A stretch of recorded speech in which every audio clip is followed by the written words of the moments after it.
அஸ்ஸலாமு அலைக்கும் மக்களே, வெல்கம் டு அலிஜாஸ் கிச்சன். இன்னைக்கு ஸ்பெஷல் பாவக்காய் ஃப்ரை எப்படி பண்ணலான்னு பார்க்கலாமா? வாங்க வீடியோக்குள்ளே போகலாம்.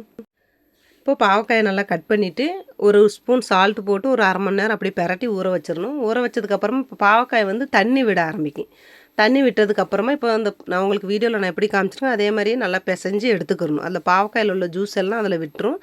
ஏன்னா சின்ன பிள்ளைகளோ கொஞ்சம் பாவக்காய் கசப்பாக இருக்குன்னு சாப்பிடாதுங்க. அதே இப்படி நம்ம உப்பில் ஊற வச்சோம்னா கசப்பு கொஞ்சம் கம்மி பண்ணும்.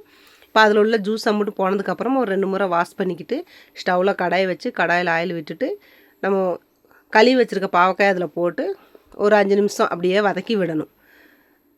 லோ ஃப்ளேம்லேயே வதக்கி விடணும். ஒரு 5 நிமிஷம் ஒரு 7 நிமிஷம் அப்படியே வதக்கி விட்டதுக்கப்புறமா உங்களுக்கு இப்போ நான் வீடியோவில் எப்படி காமிச்சிருக்கேன் பாருங்கள், அதே மாதிரி அளவுக்கு பதம் வரணும்.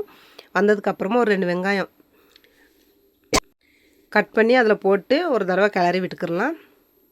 கிளறி விட்டதுக்கப்புறமா ஒரு 5 நிமிஷம் அப்படியே குக்காக விட்டுறணும். ஏன்னா பாவக்காய் வதக்கிறதுக்கு எப்படியும் கொஞ்சம் உங்களுக்கு டைம் எடுக்கும். ஏன்னா நமக்கு லோ ஃப்ளேம்லேயே வதங்கி வரணும். நம்ம ஹை ஃப்ளேம் வச்சா தீஞ்சிரும்.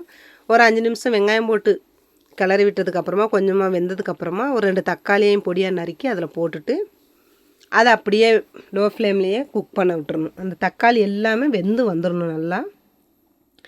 நல்லா தக்காளி எல்லாம் வெந்து வந்ததுக்கப்புறமா ஒரு கொத்து கருவேப்பிலை போட்டு ஒரு முறை கிளறி விடணும். அப்பப்போ கிளறி விட்டுக்கிறணும். ஏன்டா இல்லாட்டா அடி பிடிச்சிரும். அப்படியே அடி பிடிக்காமல் தான் மென்னாக நின்று பார்த்துக்கிறலாம். அதை ஏன்னா அது அடி பிடிச்சா தீஞ்சிட்டா நல்லா இருக்காது. அந்த சட்டி தீயாமலேயே நம்ம அப்படியே வதக்கி விட்டுக்கிட்டே இருக்கணும்.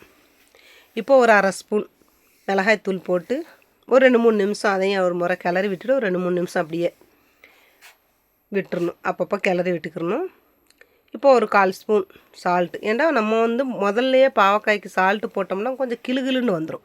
அப்படி வராமல் கொஞ்சம் பொழுன்னு நல்லா அழகாக வர்ற மாதிரி இருக்குன்னா நம்ம வந்து லாஸ்ட்டாக நம்ம ஸ்டவ் ஆஃப் பண்ணுறதுக்கு லாஸ்ட்டில் தான் நம்ம வந்து சால்ட்டு போட்டுக்கணும்.